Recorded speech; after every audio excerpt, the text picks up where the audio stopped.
गांव के किनारे एक विशाल बरगद का पेड़ था। उसकी घनी छांव में अक्सर गांव के बुजुर्ग अपनी कहानियों और ज्ञान का खजाना बांटा करते थे।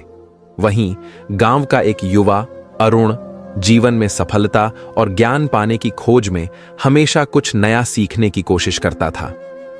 एक दिन उसने गांव के सबसे बुद्धिमान व्यक्ति पंडित हरिप्रसाद से पूछा, पंडित जी, लोग कहते हैं कि बुद्धिमान लोग 4 बातें कभी किसी को नहीं बताते, ऐसा क्यों?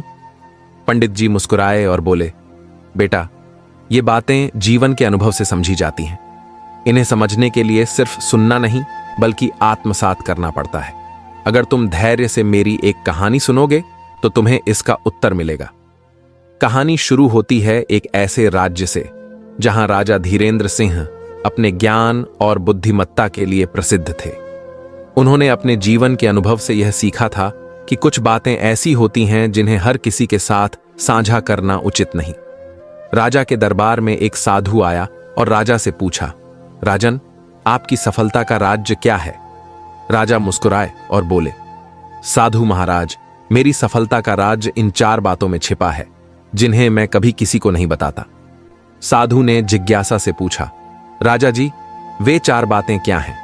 राजा ने कहा, ये बातें मैं तुम्हें सीधे नहीं बता सकता, पर एक शर्त पर तुम्हें ये बातें सीखने का मौका दूंगा।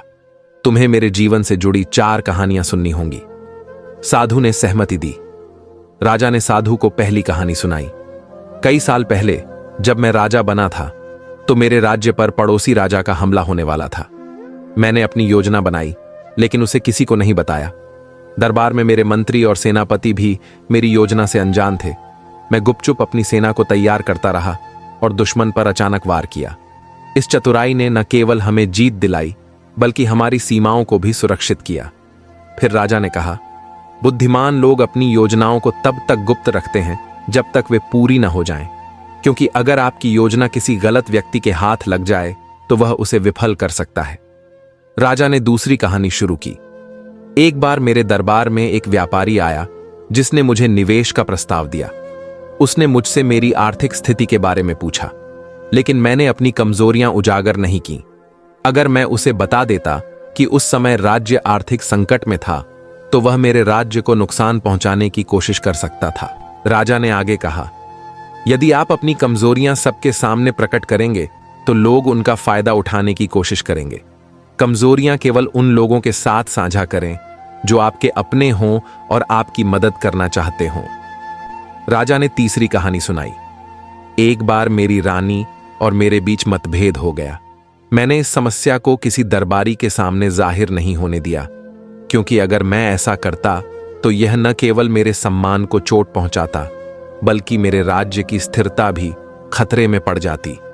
मैंने समस्या को खुद ही सुलझाया और किसी बाहरी व्यक्ति को इसमें दखल देने का मौका नहीं दिया। राजा ने समझाया, बुद्धिमान लोग अपनी निजी समस्याओं को सार्वजनिक नहीं करते, क्योंकि इससे लोग आपकी छवि को खराब कर सकते हैं। राजा ने चौथी और अंतिम कहानी सुनाई। मेरे पास खजाने में कितना धन है, यह बात मैंने कभी किसी को नहीं बताई। एक बार एक विदेशी व्यापारी ने मुझे उपहार दिया और पूछा कि मेरा राज्य कितना समृद्ध है। मैंने बस मुस्कुराकर उसकी बात को टाल दिया। अगर मैं उसे अपने खजाने के बारे में बता देता तो वह या तो मुझे धोखा देने की कोशिश करता या मेरे दुश्मनों को यह जानकारी बेच देता।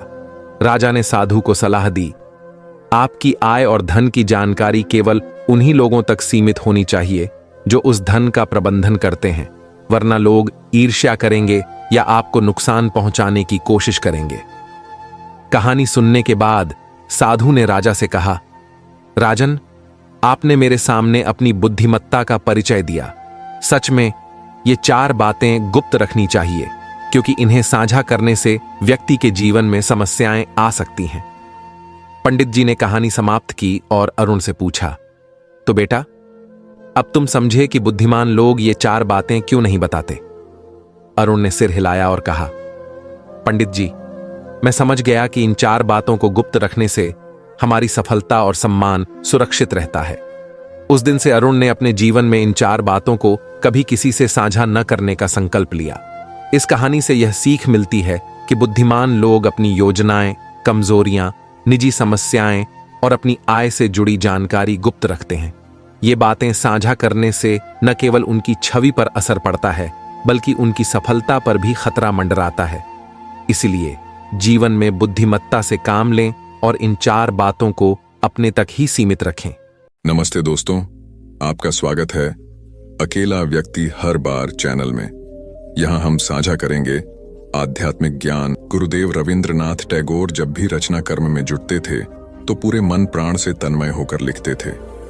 उस समय उन्हें कतई यह भान नहीं होता था कि आसपास क्या हो रहा है, बाहर कितना भी शोरगुल हो अथवा घर में कैसी भी चहल पहल हो। वे इन सभी से बेखबर रहते और उनकी लेखनी अपना काम करती रहती। एक बार शांति निकेतन के अपने कमरे में गुरुदेव बैठे थे और कविता लिख रहे थे। तभी कमरे में एक डाकू घुस आया और गुरुदेव के बिल्कुल पास जाकर जोर से चिल्लाया, सुनो, सब सोना चांदी मुझे दे दो, वरना मैं तुम्हें मार डालूंगा।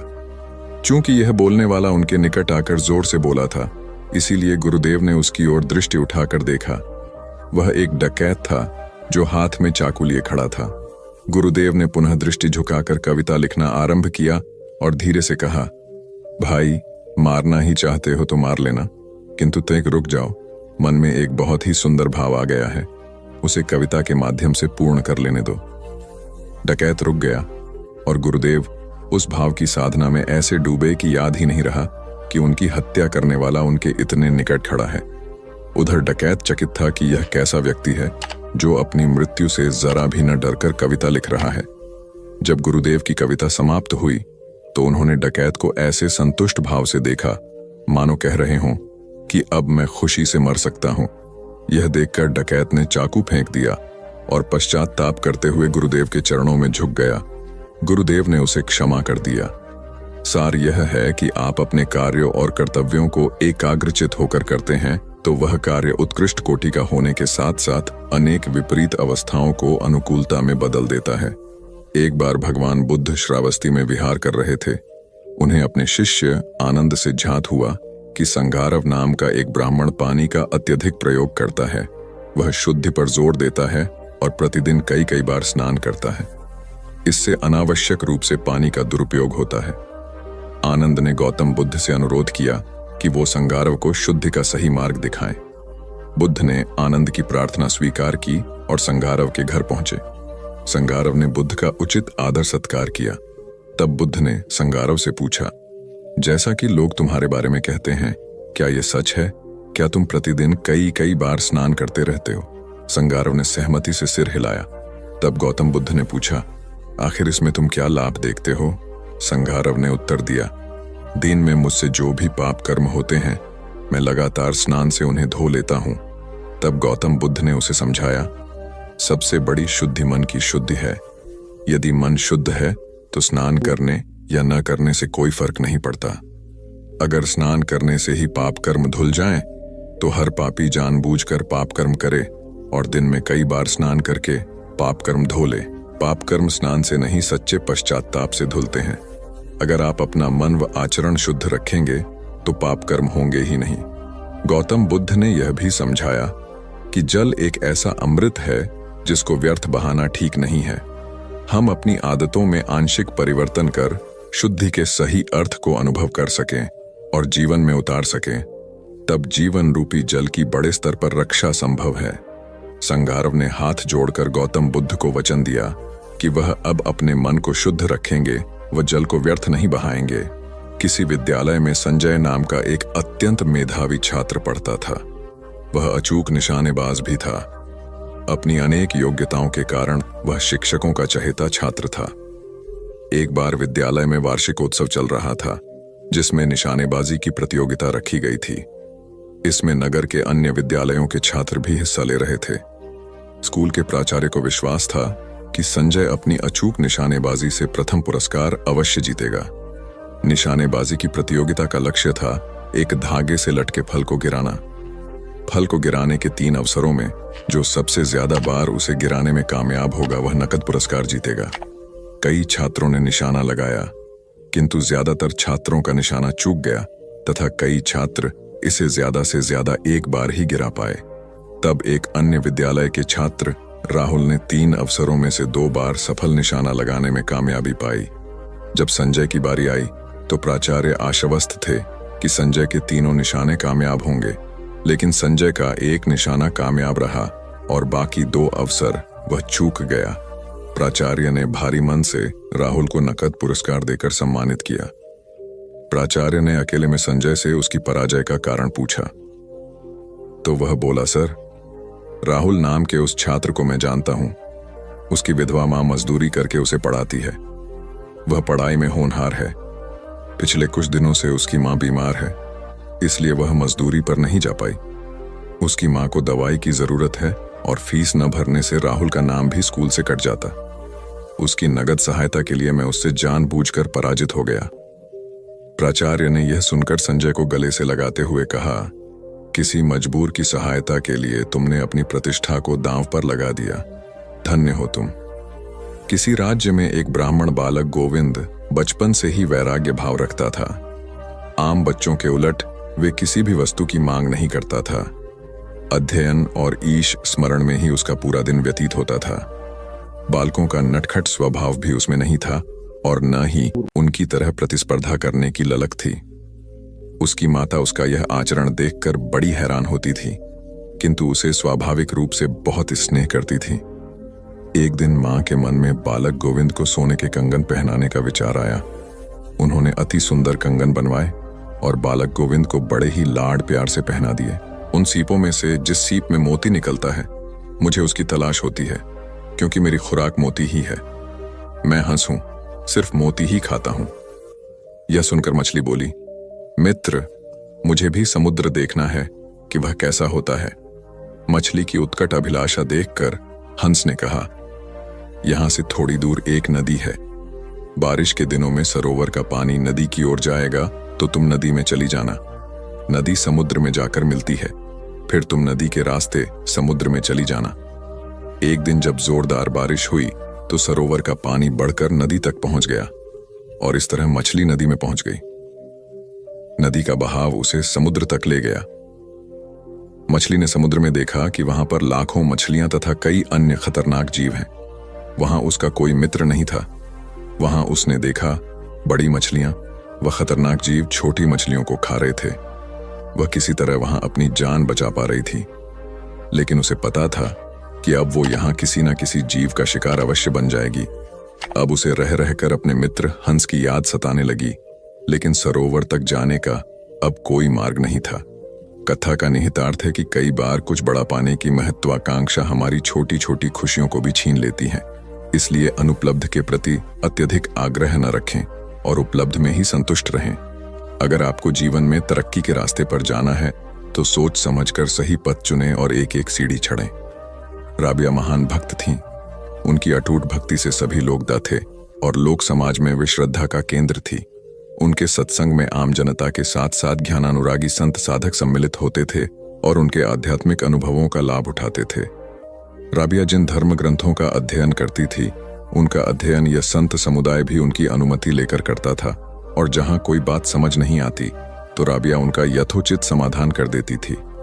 एक बार एक संत राबिया के किसी धर्म ग्रंथ का अध्ययन कर रहे थे। अचानक पढ़ते हुए वे बीच में रुक गए। राबिया ने कारण पूछा तो वे बोले, धर्म ग्रंथ में एक पंक्ति कटी हुई है, अतः यह ग्रंथ तो खंडित हो गया है।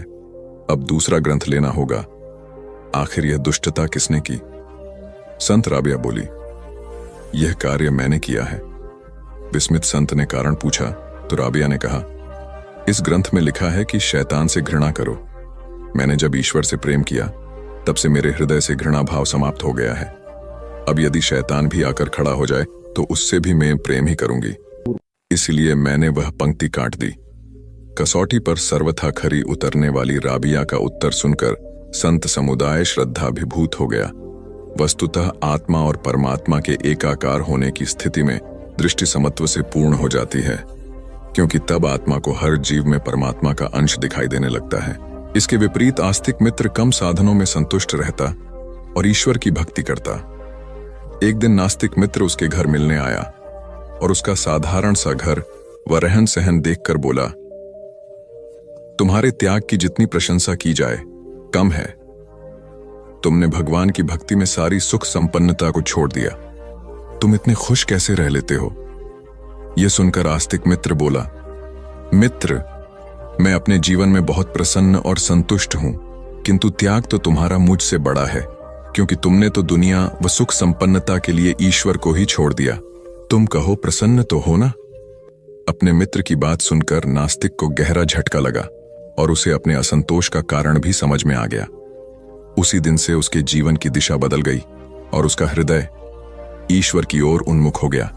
कथा का सार यह है कि ईश्वर की परम सत्ता है, जिसे अनुकूल और प्रतिकूल दोनों ही स्थितियों में याद रखा जाना चाहिए। उसकी कृपा से सदैव कल्याण ही होता है। व्यापारिक जगत की नामचीन हस्तियों में घनश्याम दास बिड़ला का नाम बड़े सम्मान के साथ लिया जाता था। बॉम्बे में उनक परिवार की सोने चांदी की दुकान थी। जब बिड़ला जी ने मैट्रिक पास कर लिया तो उनके अभिभावकों ने सोचा कि वे अब अपना खानदानी व्यवसाय ही संभालेंगे, किंतु बिड़ला जी की रुचि कुछ अलग तरह के काम में थी।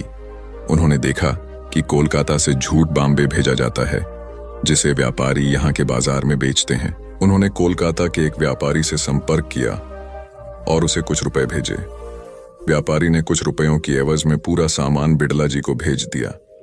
बिड़ला जी ने उसे झूठ बेचकर 1 सप्ताह में पूरे पैसे चुकाने का वादा किया। 1 सप्ताह बीत गया, किंतु व्यापारी के पास पैसा नहीं आया। वह घबरा गया। उसे बिड़ला जी की ओर से कुछ धोखाधड़ी की आशंका हुई। उसने बिड़ला जी को पैसे भेजने का संदेश भेजा। वास्तविकता यह थी कि झूठ के दाम थोड़े दिनों में बढ़ने वाले थे, इसलिए उन्होंने माल नहीं बेचा। तब तक व्यापारी को पैसे भेजने का समय निकल गया।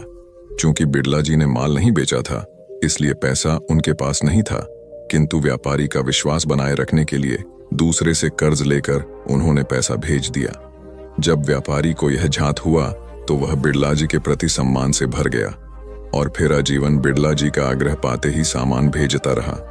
एक उक्ति प्रचलित है, विश्वासम फलदायकम, अर्थात विश्वास फलता है। एक बार विश्वास अर्जित कर लेने पर वह सदैव अच्छे परिणाम देता है। इंग्लैंड के प्रधानमंत्री रहे विंस्टन चर्चिल न केवल एक बेहतर राजनेता थे, बल्कि एक मानवतावादी देशभक्त भी थे। द्वितीय विश्व युद्ध के दौरान उनका यह स्वरूप उस समय और उभर कर सामने आया जब जर्मनी इंग्लैंड पर बम वर्षा कर रहा था। युद्ध अपने चरम पर था और सभी ओर त्राही त्राही मची हुई थी। रात का समय थोड़ा शांति का होता था, क्योंकि तब बमबारी रुक जाती थी।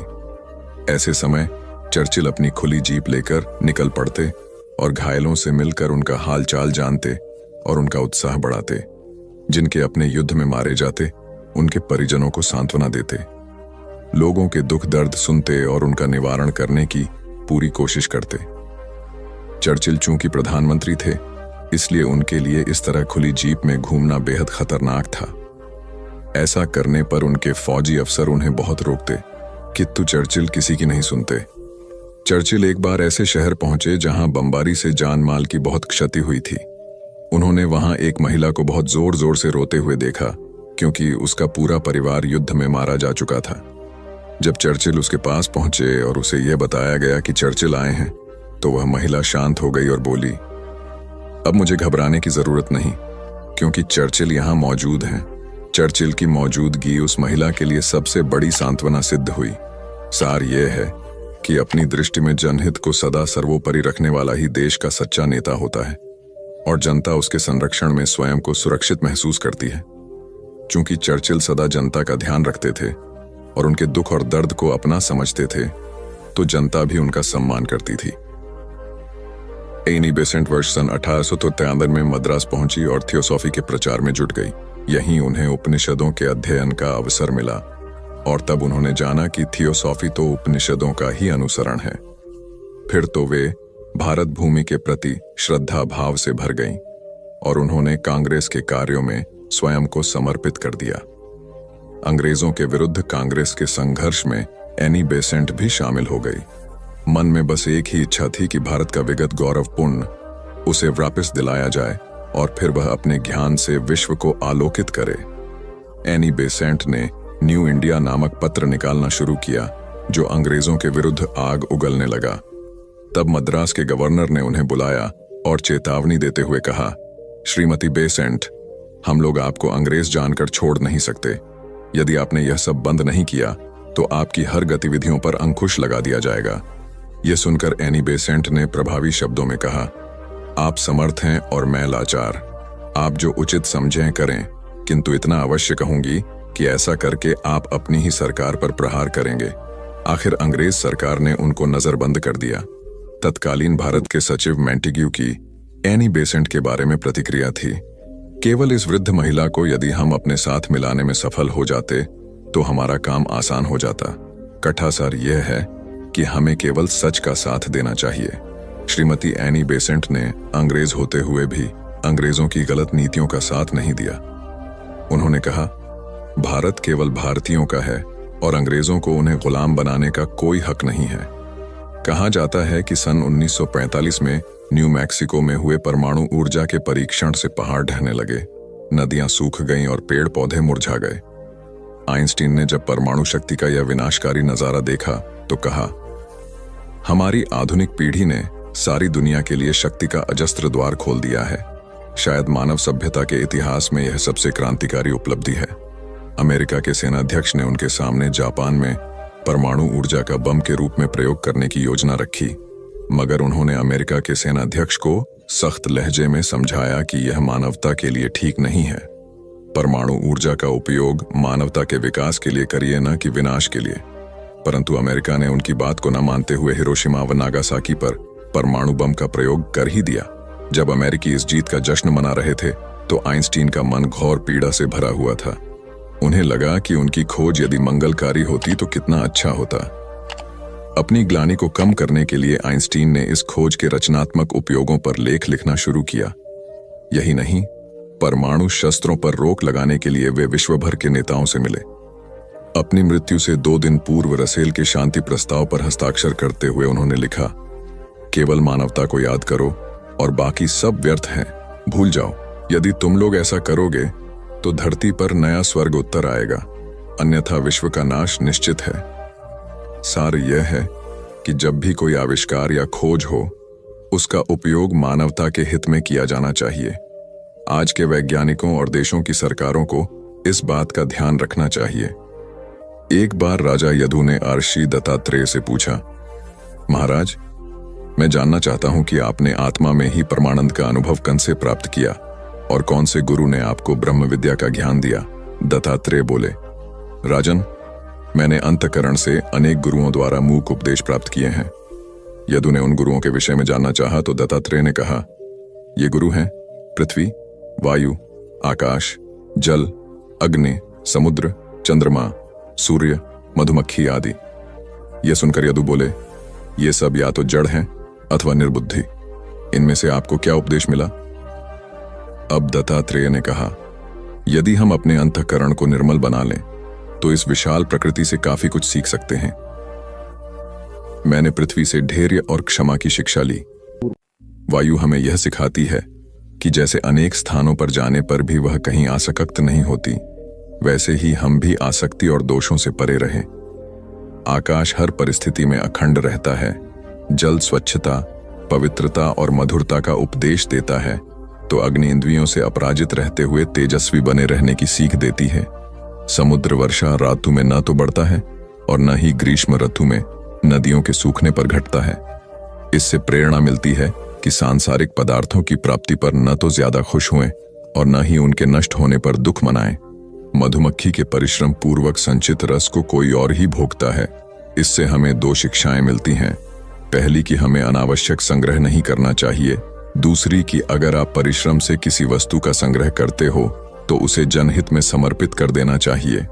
इसी प्रकार सूर्य और चंद्रमा अपनी उष्णता और शीतलता से इस सृष्टि के संचालन में महत्वपूर्ण भूमिका निभाकर हमें भी समाज के लिए कुछ बेहतर करने की शिक्षा देते हैं। प्राचीन काल की बात है, एक राज्य के राजा की मृत्यु के पश्चात उसका मूर्ख पुत्र गद्दी पर बैठा। इस प्रकार उस राज्य पर एक मूर्ख राजा का शासन हो गया। उस मूर्ख राजा को विद्वानों व बुद्धिमानों से नफरत थी। राजा मूर्ख होने के साथ साथ क्रूर भी था। उसने सभी बुद्धिमान मंत्री, सेनापति व सभासदों का निरादर करके राज्य से निकाल दिया और चापलूस और मूर्ख सभासद रख ली। उस राजा के राज्य में बुद्धिमान व ज्ञानी जनों का निरादर किया जाने लगा। जो भी कोई ध्यानी सिद्ध होता, राजा के सभासद उसे अपमानित करने का कोई अवसर नहीं छोड़ते थे।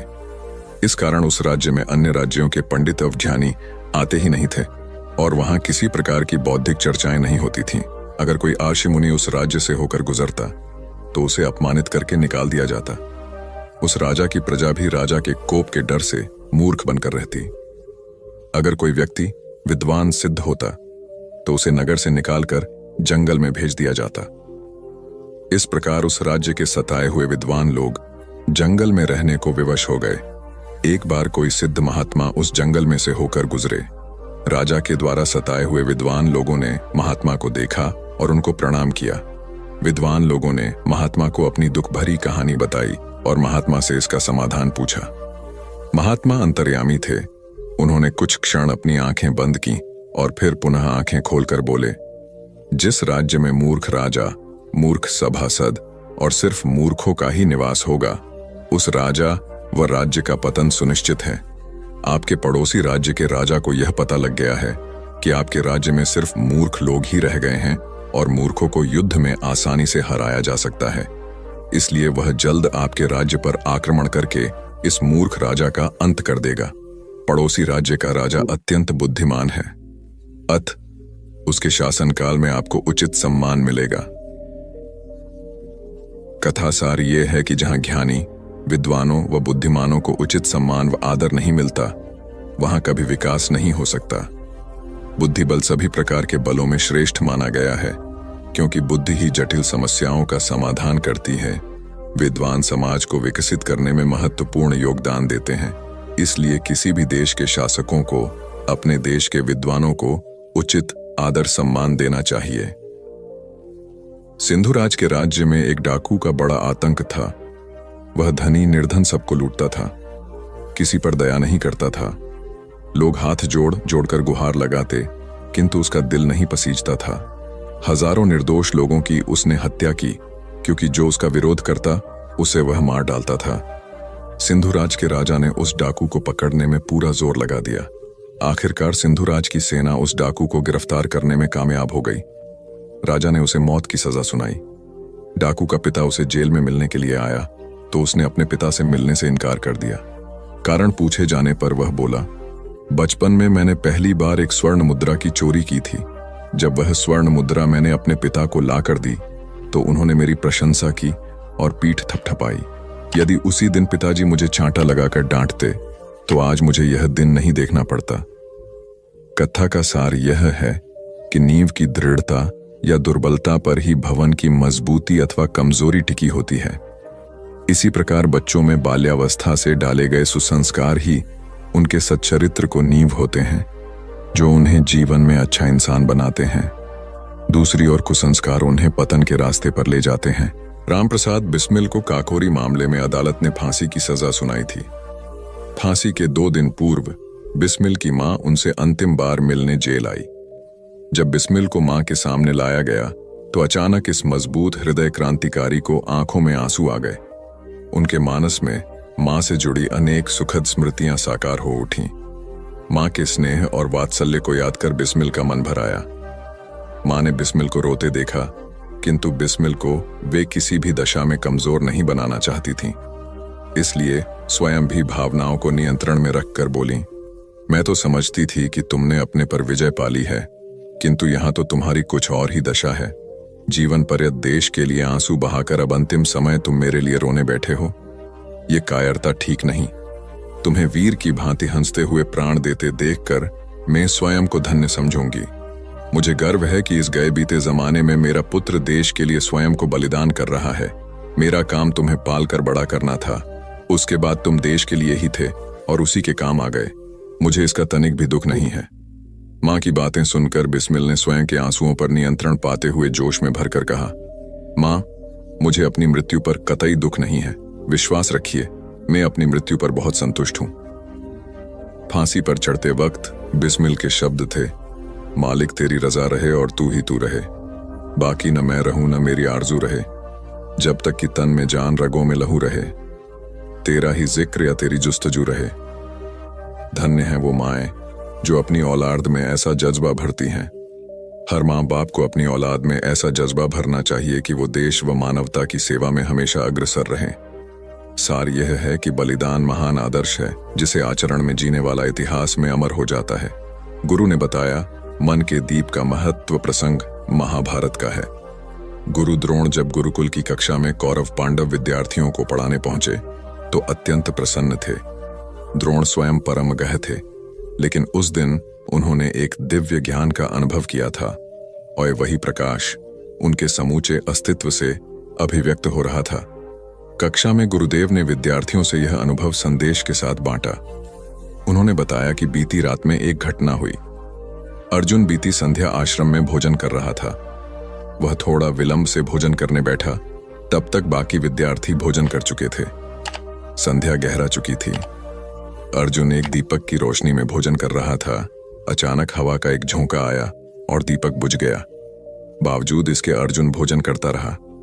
अंधकार के बावजूद भी उसे भक्षण करने में कोई असुविधा नहीं हुई। भोजन करने के पश्चात अर्जुन उठा और अभ्यास करने लगा।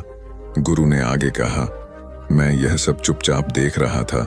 जब अर्जुन बाण चलाने लगा तो मैं उसके पास पहुंचा। तब अर्जुन ने बताया कि भोजन के दौरान दीपक बुझने के बावजूद जब मुझे भोजन करने में परेशानी नहीं हुई तो मैंने अंधकार में ही बाण चलाने की दक्षता प्राप्त करने का निश्चय किया। और देखिए, आपकी कृपा से इस अंधकार में भी मेरे बाण लक्ष्य तक पहुंच रहे हैं। तब गुरु ने अर्जुन को गले लगा लिया।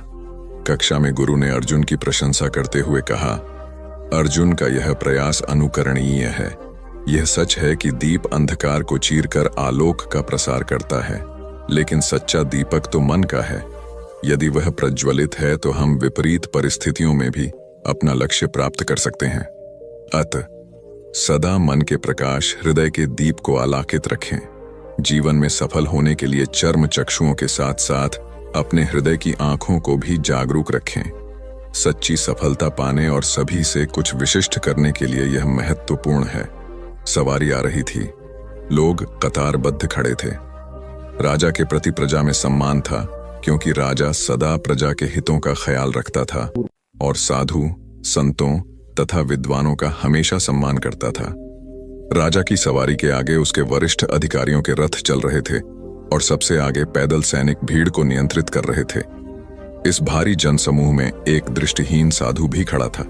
वह इस शाही सवारी के दृश्य को अनुभव करना चाहता था। चूंकि वह देख नहीं सकता था, इसलिए कतार से हटकर एक ओर खड़ा हो गया।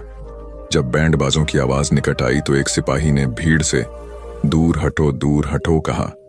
यह सुनकर साधु जोर से बोला, समझ गया। उसके बाद राजा के वरिष्ठ अधिकारियों के रथ एक एक करके गुजरने लगे और सभी को सख्त लहजे में दूर हटने का आदेश देते रहे। साधु हर बार जोर से बोलता, समझ गया। इसके पश्चात राजा की सवारी आई। राजा ने एक तरफ खड़े दृष्टिहीन साधु को देखा। वह तत्काल रथ से उतरा और साधु के पास जाकर हाथ जोड़कर बोला, आपने इस भीड़ में आने का कष्ट क्यों किया महात्मन? आपको इस भीड़ में चोट लग सकती है। आप आदेश देते तो मैं स्वयं आपकी सेवा में हाजिर हो जाता। साधु ने इस बार भी कहा, समझ गया। राजा ने पूछा, आप क्या समझ गए महात्मन? तब साधु बोला, यही कि पहला व्यक्ति आपका सिपाही था और उसके बाद एक एक करके आपके वरिष्ठ अधिकारी निकले और अब स्वयं आप हैं राजन। राजा ने पूछा, यह आप कैसे समझे महात्मन? साधु बोला, मैंने सुना था कि इस राज्य की प्रजा बहुत सुखी है, क्योंकि यहाँ का राजा प्रजा हितकारी है। जब आपने इतने विनम्र तरीके से मेरे पास आकर मुझसे बात की तो मैं यह समझ गया कि आप अवश्य राजा ही होंगे, क्योंकि आप जैसे राजा के राज्य में ही प्रजा इतनी सुखी हो सकती है। सार यह है कि ऊंचे से ऊंचा मुकाम हासिल कर लेने के बाद भी हमें अहंकार से दूर रहकर विनम्र बने रहना चाहिए। विनम्रता से हम सबका दिल जीत सकते हैं। विनम्रता से हम अपने शत्रुओं को भी अपना बना सकते हैं। किसी और के पुत्र के लिए बेचा मंगलसूत्र। यह घटना ईश्वर चंद्र विद्यासागर के किशोरावस्था की है। वे बाल्यकाल से ही बहुत सहृदयी थे। लोगों को सहायता करके उन्हें बेहद खुशी होती थी।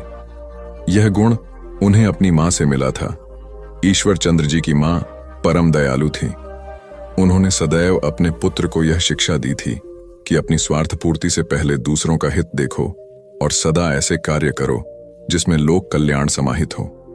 एक दिन ईश्वर चंद्र विद्यासागर अपने एक मित्र को लेकर घर आए और अपनी मां से बोले, मां, यह अत्यंत निर्धन है।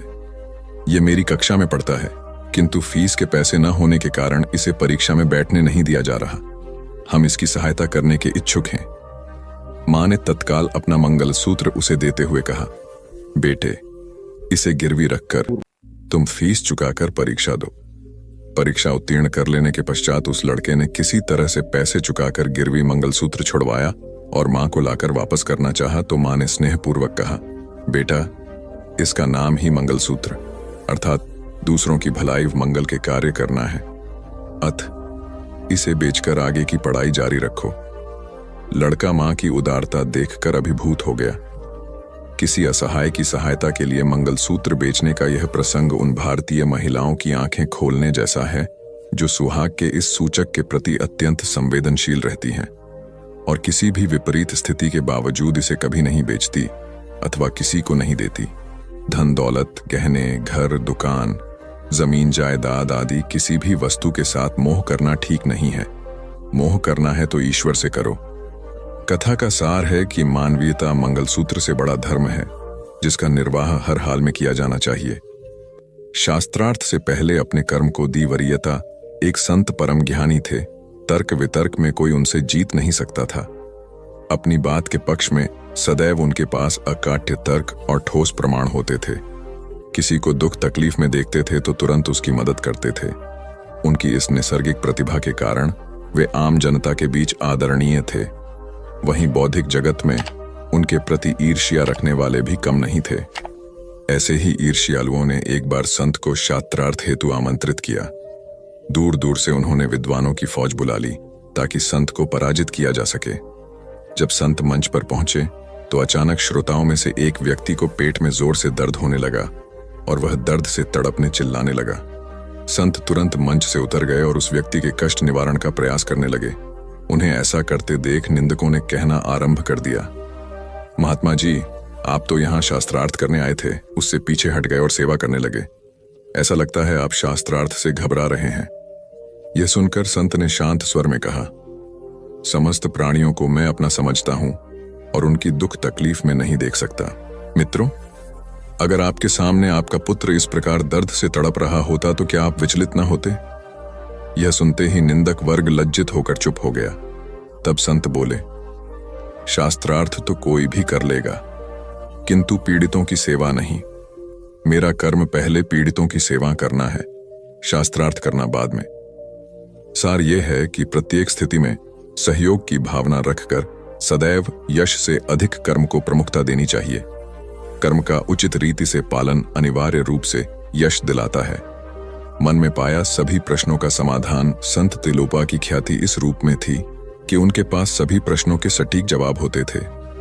एक बार मौलुंक नाम का एक व्यक्ति उनके पास आया। वह संत से बोला, महात्मन, मेरा मन इधर उधर भटकता रहता है। मन में कई तरह के सवाल आते रहते हैं। कृपया मुझे मेरे इन सवालों का जवाब दीजिए। संत ने कहा, मैं तुम्हारे सभी प्रश्नों का उत्तर दूंगा, लेकिन तुम्हें इसकी कीमत चुकानी होगी। मौलुंक ने इस शर्त को स्वीकार कर लिया। तब संत बोले, तुम्हें 2 महीने तक मेरे पास बिल्कुल मौन होकर रहना पड़ेगा। जैसे मैं कहूं वैसे ईश्वर में ध्यान लगाना पड़ेगा। इस दौरान तुम्हें कितना भी कष्ट हो, किंतु तुम कुछ नहीं बोलोगे। इसके बाद मैं तुम्हारे सभी प्रश्नों के उत्तर दूंगा। मौलुंक राजी हो गया। वह 2 महीने तक संत के पास मौन अवस्था में रहा और इस दौरान संत के निर्देश अनुसार ईश्वर में ध्यान लगाता रहा। इन 2 महीनों में उसके मन के भीतर शांति स्थापित होने लगी। मन के विचार आवेग मंद पड़ गए। 2 महीनों के पश्चात संत ने कहा, अब तुम अपने सवाल पूछ सकते हो। मौलुंक ने संत के चरणों में झुककर कहा, आपकी कृपा से मैं जान गया हूं कि शांत चित्त मन में सब सवालों के जवाब छिपे हुए हैं। अब मुझे मेरे सभी सवालों का जवाब मिल गया है। कथासार यह है कि मानव मन में उसकी सभी जिज्ञासाओं का समाधान मौजूद है, किंतु मन से समाधान पाने के लिए आपको शांत चित्त होकर सोचना होगा। अगर आप शांत चित्त होकर अपनी समस्याओं के समाधान के बारे में सोचेंगे तो आपको आपके मन से कोई ना कोई समाधान अवश्य मिलेगा। हम जिंदगी के कई फैसले जल्दबाजी में ले लेते हैं, जिनके लिए हमें बाद में पछताना पड़ता है। अगर हम अपनी जिंदगी के अहम फैसले शांत चित्त होकर लेंगे तो सकारात्मक परिणाम आएंगे। बड़ा सुख पाने की चाहत में खोई छोटी खुशियां। एक सरोवर में एक हंस और एक मछली रहते थे। दोनों के बीच अच्छी मित्रता थी। दोनों घंटों एक दूसरे के साथ समय बिताते। रात होने पर मछली सरोवर के तल पर चली जाती और हंस निकट के पेड़ पर सो जाता। सुबह होने पर हंस कहीं चला जाता और कुछ समय के बाद मछली से मिलने आता। एक दिन मछली ने हंस से पूछा, मित्र, तुम नित्य कहाँ जाते हो? हंस ने बताया, मैं समुद्र की ओर जाता हूं। वहां बहुत सारी सीप होती हैं। उन सीपों में से जिस सीप में मोती निकलता है, मुझे उसकी तलाश होती है, क्योंकि मेरी खुराक मोती ही है। मैं हंस हूं, सिर्फ मोती ही खाता हूं। यह सुनकर मछली बोली, मित्र, मुझे भी समुद्र देखना है कि वह कैसा होता है।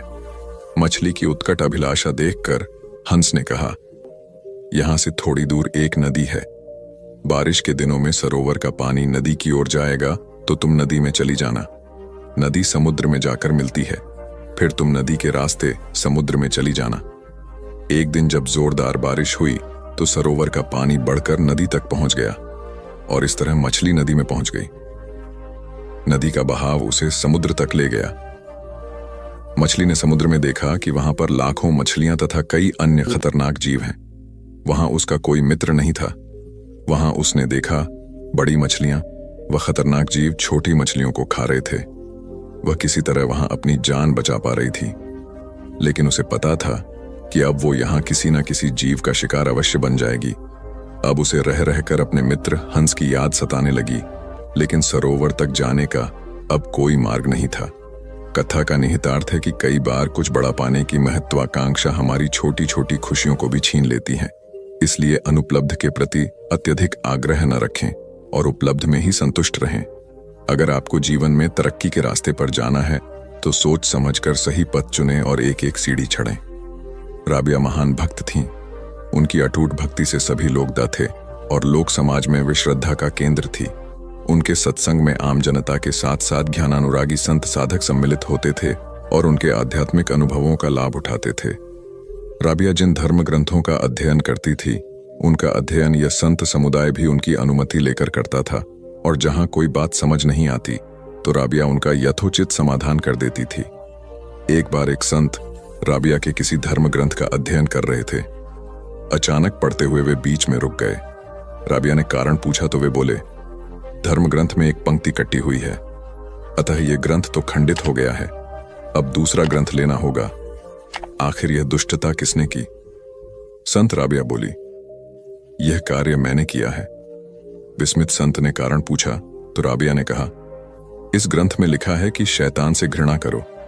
मैंने जब ईश्वर से प्रेम किया तब से मेरे हृदय से घृणा भाव समाप्त हो गया है। अब यदि शैतान भी आकर खड़ा हो जाए तो उससे भी मैं प्रेम ही करूंगी। इसलिए मैंने वह पंक्ति काट दी। कसौटी पर सर्वथा खरी उतरने वाली राबिया का उत्तर सुनकर संत समुदाय श्रद्धाभिभूत हो गया। वस्तुतः आत्मा और परमात्मा के एकाकार होने की स्थिति में दृष्टि समत्व से पूर्ण हो जाती है, क्योंकि तब आत्मा को हर जीव में परमात्मा का अंश दिखाई देने लगता है। एक न्यायाधीश अत्यंत सादा जीवन व्यतीत करते थे। वह अपनी पत्नी के साथ एक साधारण मकान में रहते और सीमित साधनों में गुजारा करते थे। अधिक की लालसा उनके मन में नहीं थी। जो अर्जित कर पाते थे उसमें ही संतुष्ट रहते थे। एक बार उन्हें किसी सरकारी कार्य से सतारा जिले में जाना पड़ा। सतारा में उन्हें अनेक स्थानों पर जाना था। उनके साथ में उनकी पत्नी भी थी। उन्होंने पत्नी से कहा, तुम सरकारी रेस्ट हाउस में जाकर आराम करो, मैं कार्य निपटाकर बाद में आ जाऊंगा। पत्नी ने घोड़ा गाड़ी ली और गेस्ट हाउस की ओर चल दी। घोड़ा गाड़ी रवाना हुई तो मार्ग में एक आम का बगीचा दिखाई दिया। रसीले आम देखकर न्यायाधीश की पत्नी के मन में लालच आ गया। उसने घोड़ा गाड़ी रुकवाई और चुपके से आम के बगीचे में दाखिल हो गई। पत्थर मारकर उसने 2-3 आम गिराए। दुर्भाग्यवश एक बड़ा आम उनके हाथ पर ही आ गिरा, जिससे उनकी स्वर्ण जड़ित चूड़ी टूट गई। टूटा स्वर्ण अंशु भी नहीं मिला। उन्हें बहुत पश्चाताप हुआ। घर आकर उन्होंने बात बताई। पति ने कहा, पराई वस्तु लेने का यही परिणाम होता है। साथ में मुझे भी तुम्हारे अपराध की थोड़ी सजा मिल गई। मेरी घड़ी कहीं गई। न्यायाधीश की पत्नी ने भविष्य और ऐसा फिर नहीं करने का संकल्प लिया। सार यह है कि पाप की पुण्य का सोना भी खींच लेती है। अच्छे कर्म सदगति की ओर तथा बुरे कर्म दुर्गति की ओर ले जाते हैं, अतः सदैव अच्छे कर्म करें। गुरु की आज्ञा का पालन कर पाया गुरुपद गुरु नानक देव जी ने अपने पंथ के उत्तराधिकारी के रूप में अपने परिवार के सदस्यों में से किसी का चयन नहीं किया था। उनके मन में अपने शिष्य लहणा को वारिस बनाने की इच्छा थी। इसका कारण यह था कि लहणा सदैव गुरु की आज्ञा का पालन करते थे। उन्होंने लंगर व्यवस्था से लेकर वे सभी कार्य सच्ची निष्ठा और धैर्य से किए जिनका निर्देश गुरु नानक देव जी ने दिया। गुरु जी ने लहणा को मन ही मन उत्तराधिकारी चुन लिया था, किंतु वे उन्हें सर्वश्रेष्ठ सिद्ध करना चाहते थे। एक रात बहुत ही कड़ाके की सर्दी पड़ रही थी। ऐसे में आधी रात को गुरुजी ने अपने पुत्रों को बुलाकर कहा कि मेरे कपड़े मैले हो गए हैं, तुम इन्हें नदी में ढोकर लाओ, सुबह में इन्हें पहनूंगा। यह सुनकर पुत्र हैरान हो गए। इतनी ठंड और बर्फीली हवाओं के बीच आधी रात को नदी के ठंडे पानी से कपड़े धोने की बात उनके लिए अकल्पनीय थी। वे बोले, इतनी बर्फीली ठंड में आधी रात को नदी पर कपड़े धोने जाना ठीक नहीं है, हम सुबह आपके कपड़े धो लाएंगे। तब गुरुजी ने अपने पुत्रों के सामने लहणा को जगाया और उसे नदी पर कपड़े धोकर लाने को कहा।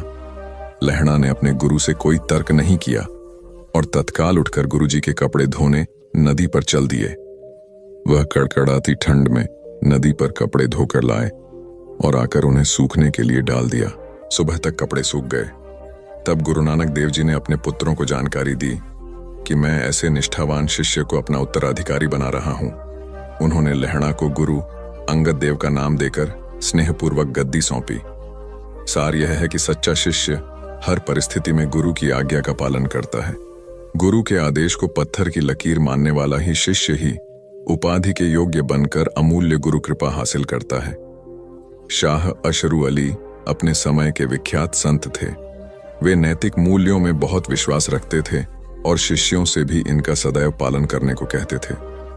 एक बार वे सहारनपुर से रेलगाड़ी द्वार लखनऊ के लिए चले। उनके साथ काफी सामान था, इसलिए सहारनपुर रेलवे स्टेशन पर उन्होंने शिष्यों से कहा कि सामान तुलवा लें, अगर निश्चित वजन से अधिक हो तो उसका किराया अदा कर दें। यह बात गाड़ी का गार्ड सुन रहा था। वह जानता था कि शाह अशरू अली एक विख्यात संत हैं। वह उनकी इज्जत करता था। गार्ड बोला, सामान तुलवाने की कोई आवश्यकता नहीं है, मैं साथ चल रहा हूं। शाह अशरू अली ने पूछा, तुम कहां तक जाओगे? गार्ड बोला, मैं बरेली तक जा रहा हूं, किंतु आप सामान की चिंता न करें। शाह ने कहा, मगर मुझे तो और आगे जाना है। गार्ड बोला, मैं दूसरे गार्ड से कह दूंगा, वह लखनऊ तक आपके साथ जाएगा। शाह ने पूछा, फिर आगे क्या होगा? मेरा सफर बहुत लंबा है। गार्ड ने जिज्ञासा व्यक्त की, तो क्या आप लखनऊ से भी आगे जा रहे हैं? शाह बोले, अभी तो सिर्फ लखनऊ तक ही जा रहा हूं, किंतु जिंदगी का सफर बहुत लंबा है, वह खुदा के पास जाकर समाप्त होगा। वहां पर अधिक सामान का किराया न देने के अपराध में मुझे कौन बचाएगा? यह सुनकर गार्ड ने क्षमा मांगते हुए शाह के शिष्यों से सामान तुलवाया और अधिक सामान का किराया जमा कराया। विशिष्ट हस्ती होने के बावजूद किसी प्रकार का अनुचित लाभ न लेकर नियमों का पूर्ण पालन करना, जहां एक ओर आमजनों को भी ऐसा करने के लिए प्रेरित करता है, वहीं यह बात उस विशिष्ट व्यक्ति को महान की श्रेणी में ला खड़ा करता है। बड़े बड़े पदों पर विराजमान अफसर व नेताओं को अपने पद का दुरुपयोग करके अनुचित लाभ न तो लेना चाहिए और न ही किसी को अनुचित लाभ पहुंचाना चाहिए। एक राज्य की राजधानी में आधी रात को मूसलाधार वर्षा हो रही थी। बिजली कड़क रही थी। सारा नगर सो रहा था, किंतु राजमहल का द्वारपाल मात्र गुप्त पहरा देते हुए अपने दुर्भाग्य पर विचार कर रहा था। वस्तुतः वह एक बहुत अच्छा कवि था। राजा विक्रमराज गुणीजनों को समुचित सम्मान देते हैं, यह सुनकर ही वह यहां आया था, किंतु राजा से मिलना संभव नहीं हो सका। फिर उसने बड़ी कठिनाई से द्वारपाल की नौकरी हासिल की। उसने सोचा कि द्वारपाल की नौकरी करते हुए कभी तो राजा से मुलाकात संभव होगी, तो वह मौका मिलते ही राजा को अपनी प्रतिभा से परिचित करा देगा। इस तूफानी रात में राजा विक्रमराज सोए नहीं थे। टहलते टहलते वह राजमहल की खिड़की के पास आकर खड़े हो गए। तभी उनकी दृष्टि द्वारपाल पर गई। उन्होंने प्रश्न किया, अभी कितनी घड़ी की रात्रि शेष है? मात्रगुप्त ने उत्तर दिया, महाराज, अभी 1.5 पहर रात्रि शेष है। महाराज ने पूछा, यह तुम्हें कैसे पता है? मातृगुप्त ने सोचा, यही मौका है अपनी प्रतिभा से महाराज को अवगत कराने का। उसने एक भावपूर्ण कविता के रूप में महाराज को उनके प्रश्न का उत्तर दिया। अगले दिन राजा ने उसे अपने दरबार में बुला लिया। राजा ने कहा, द्वारपाल, अगर तुम में काव्य प्रतिभा है तो उससे सारे दरबार को अवगत कराओ। मातृगुप्त ने अत्यंत भावपूर्ण व सुंदर कविताएं सुनाई। सारे दरबारियों ने मातृगुप्त की कविताओं की प्रशंसा की और राजा ने मातृगुप्त को उचित मान सम्मान दिया। कथा का निहितार्थ यह है कि प्रतिभावान व्यक्ति को उचित अवसर पर चूकना नहीं चाहिए।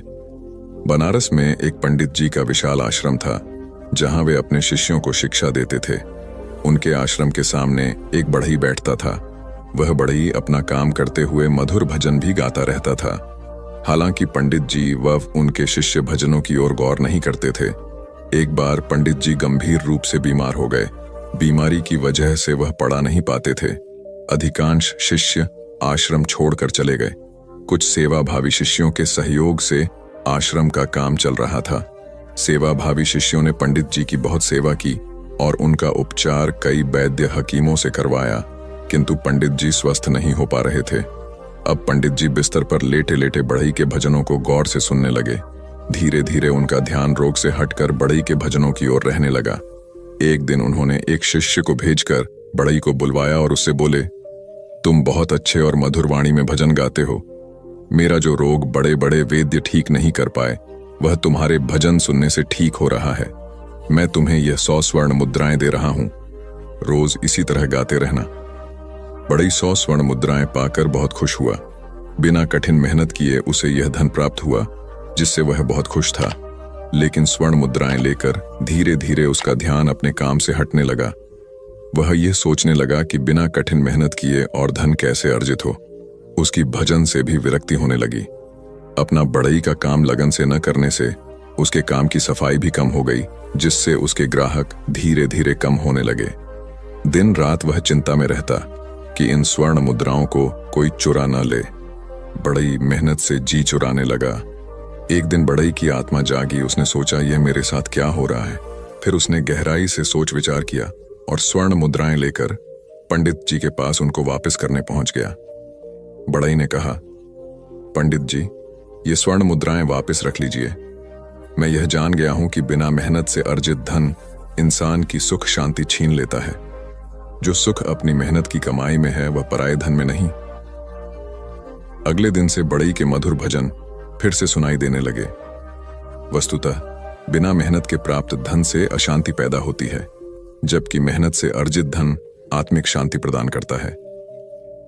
पिता ने अपने ही पुत्र के खिलाफ फैसला सुनाया।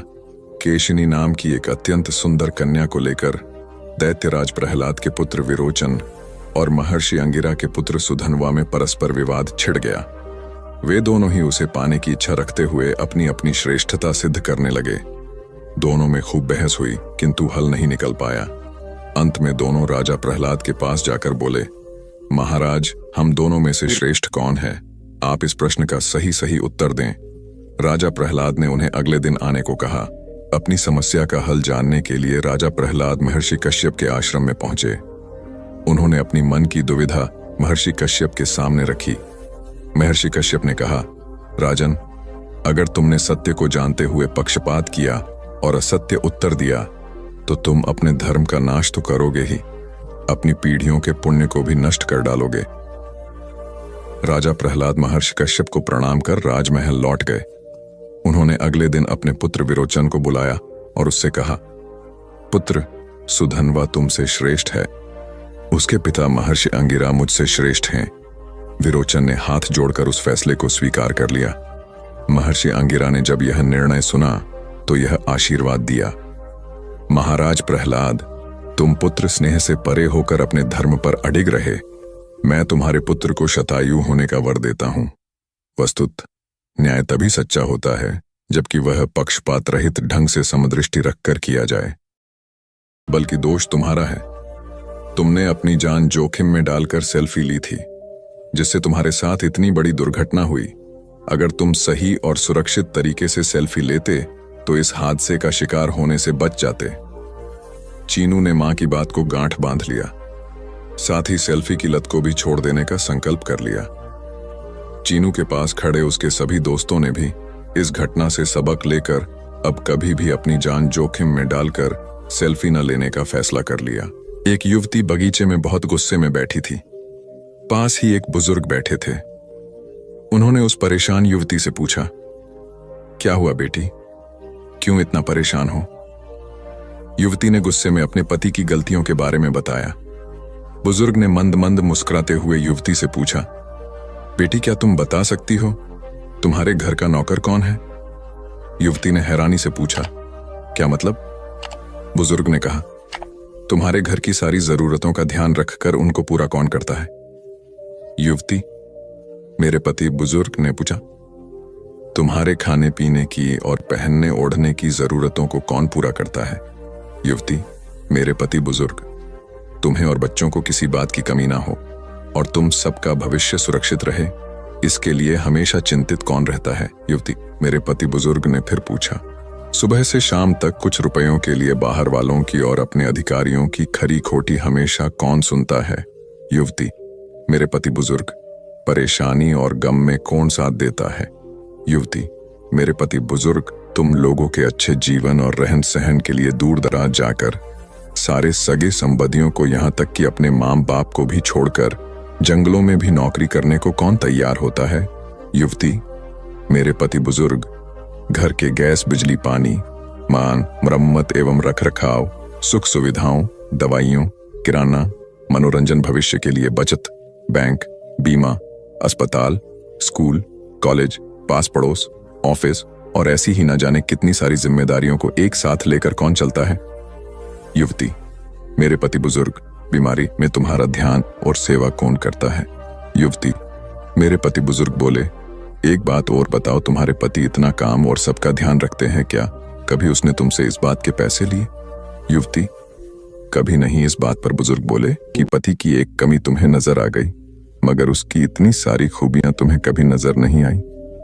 मानो न मानो, जब तुम दुखी हो तो वो तुम्हें कभी अकेला नहीं छोड़ेगा। वो अपने दुख अपने ही मन में रखता है, लेकिन तुम्हें नहीं बताता ताकि तुम दुखी ना हो। हर वक्त हर दिन तुम्हें कुछ अच्छी बातें सिखाने की कोशिश करता रहता है ताकि वो कुछ समय शांति के साथ घर पर व्यतीत कर सके और दिन भर की परेशानियों को भुला सके।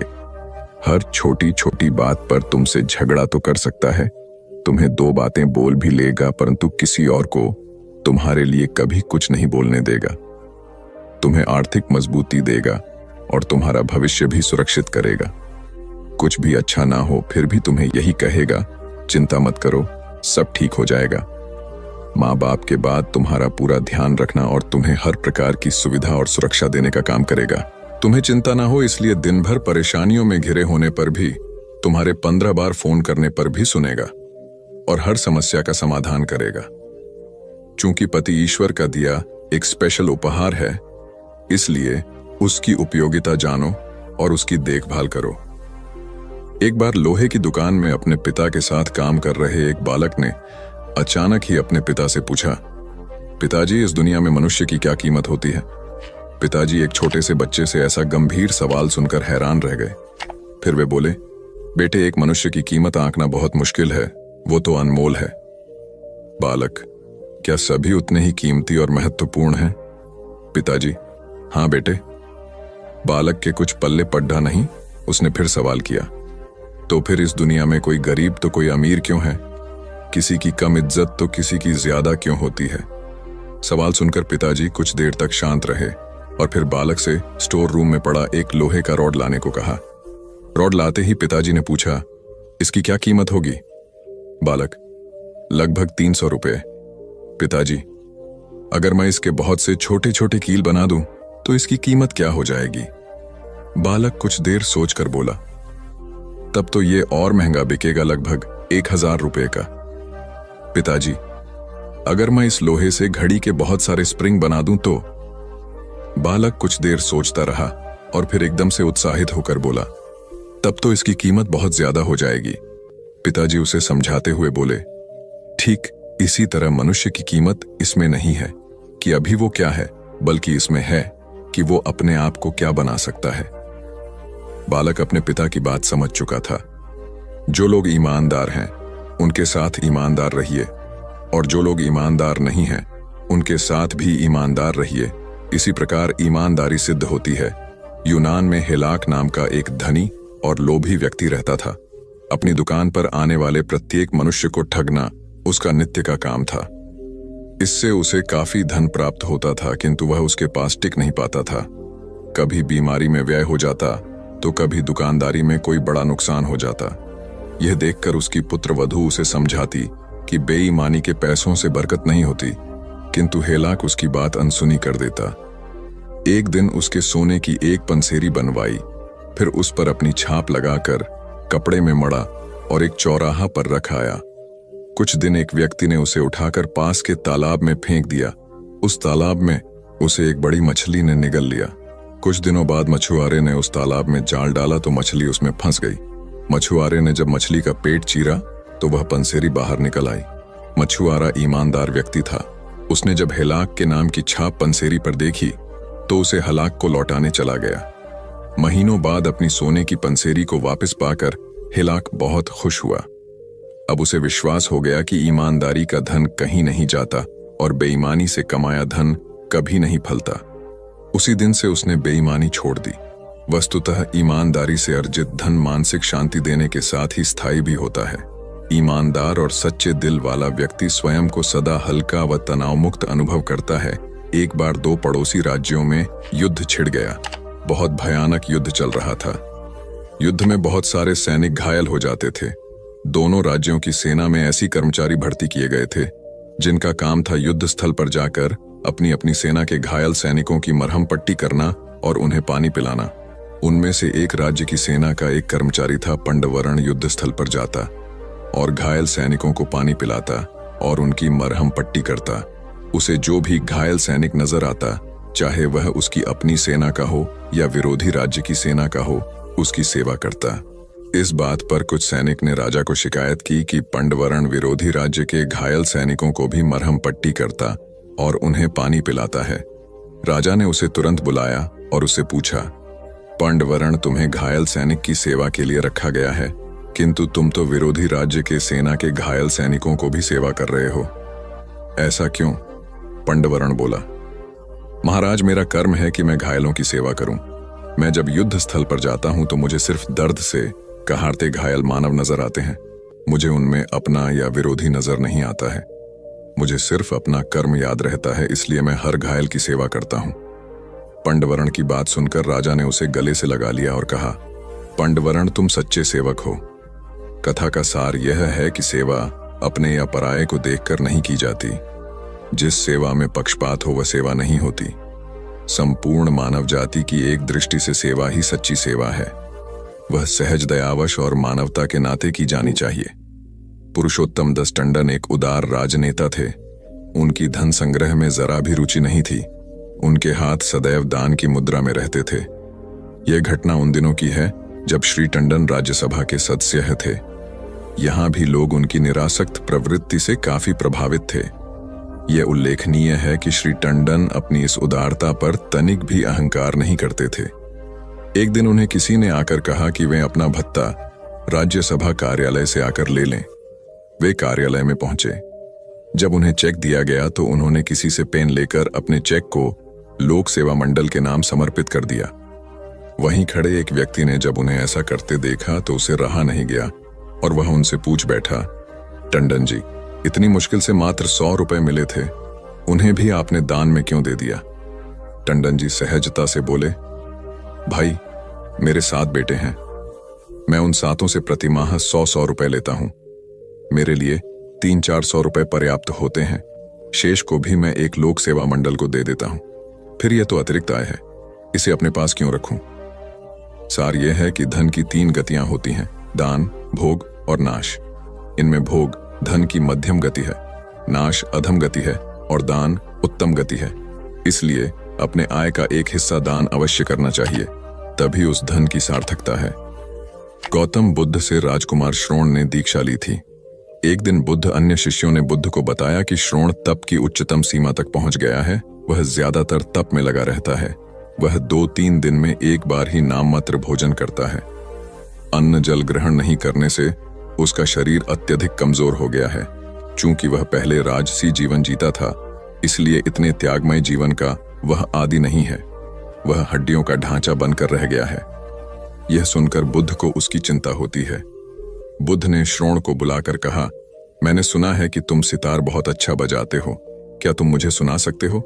श्रोण ने कहा, हाँ, मैं आपको सितार बजाकर सुना सकता हूं, किंतु आज आप अचानक सितार क्यों सुनना चाहते हैं?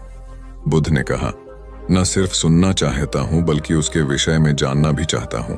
मैंने सुना है कि यदि सितार के तार अगर ढीले हों या अत्यधिक कसे हुए हों तो उनसे संगीत पैदा नहीं होता। श्रोण बोला, यह सही है। यदि तार ढीले होंगे तो सुर बिगड़ जाएंगे और अधिक कसे होने की स्थिति में वे टूट जाएंगे। तार मध्य में होने चाहिए, न तो ज्यादा ढीले और न ज्यादा कसे हुए। तब बुद्ध ने उसे समझाया, जी सितार का नियम है, वही जीवन की तपस्या का भी नियम है। मध्य में रहो, न भोग की अति करो न तप की। अपने अध्यात्म को संतुलित दृष्टि से देखो। श्रोण समझ गया कि मध्य में रहकर ही जीवन रूपी सितार से संगीत का आनंद उठाया जा सकता है। वस्तुतः जीवन में अनुशासन व तप आवश्यक है, किंतु एक संतुलन के साथ, क्योंकि हर चीज की अति बुरी होती है। गौतम बुद्ध से राजकुमार श्रोण ने दीक्षा ली थी। एक दिन बुद्ध अन्य शिष्यों ने बुद्ध को बताया कि श्रोण तप की उच्चतम सीमा तक पहुंच गया है। वह ज्यादातर तप में लगा रहता है। वह 2-3 दिन में एक बार ही नाममात्र भोजन करता है। अन्न जल ग्रहण नहीं करने से उसका शरीर अत्यधिक कमजोर हो गया है। चूंकि वह पहले राजसी जीवन जीता था, इसलिए इतने त्यागमय जीवन का वह आदी नहीं है। वह हड्डियों का ढांचा बनकर रह गया है। ये सुनकर बुद्ध को उसकी चिंता होती है। बुद्ध ने श्रोण को बुलाकर कहा, मैंने सुना है कि तुम सितार बहुत अच्छा बजाते हो, क्या तुम मुझे सुना सकते हो? श्रोण ने कहा, हाँ, मैं आपको सितार बजाकर सुना सकता हूं, किंतु आज आप अचानक सितार क्यों सुनना चाहते हैं? बुद्ध ने कहा, न सिर्फ सुनना चाहता हूं बल्कि उसके विषय में जानना भी चाहता हूं। मैंने सुना है कि यदि सितार के तार अगर ढीले हों या अत्यधिक कसे हुए हों तो उनसे संगीत पैदा नहीं होता। श्रोण बोला, यह सही है। यदि तार ढीले होंगे तो सुर बिगड़ जाएंगे और अधिक कसे होने की स्थिति में वे टूट जाएंगे। तार मध्य में होने चाहिए, न तो ज्यादा ढीले और न ज्यादा कसे हुए। तब बुद्ध ने उसे समझाया, जी सितार का नियम है, भी जीवन की तपस्या का भी नियम है। मध्य में रहो, न भोग की अति करो न तप की। अपने अध्यात्म को संतुलित दृष्टि से देखो। श्रोण समझ गया कि मध्य में रहकर ही जीवन रूपी सितार से संगीत का आनंद उठाया जा सकता है।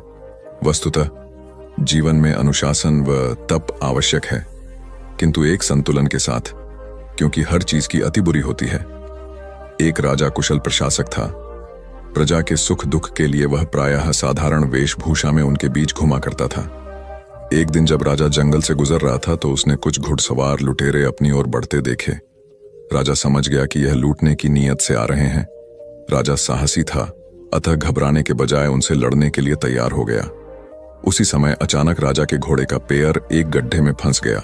घोड़ा एक कदम भी हिलडुल नहीं पा रहा था। उधर लुटेरे नजदीक आते जा रहा थे। तभी वहां से गुजर रहे 4 नवयुवक वहां आए। वे स्थिति की गंभीरता को समझ गए। उन्होंने लुटेरों पर हमला किया और उन्हें वहां से भगा दिया। राजा ने अपना असली परिचय देते हुए उनमें से हर युवक को अपनी इच्छित वस्तु मांगने के लिए कहा। एक ने धन मांगा, दूसरे ने जमीन तो तीसरे ने मंत्री पद मांगा।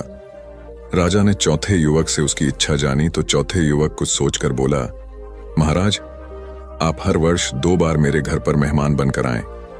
राजा ने उसकी इच्छा मान ली। जब राजा चौथे युवक के घर पर मेहमान बनकर गया तो उसे युवक के जर्जर मकान और दरिद्रता का पता चला। तब राजा ने उसे एक शानदार मकान बनवा दिया। राजा के प्रत्येक आगमन पर युवक को राजा की तरफ से कुछ न कुछ अमूल्य सौगात मिलती रहती है।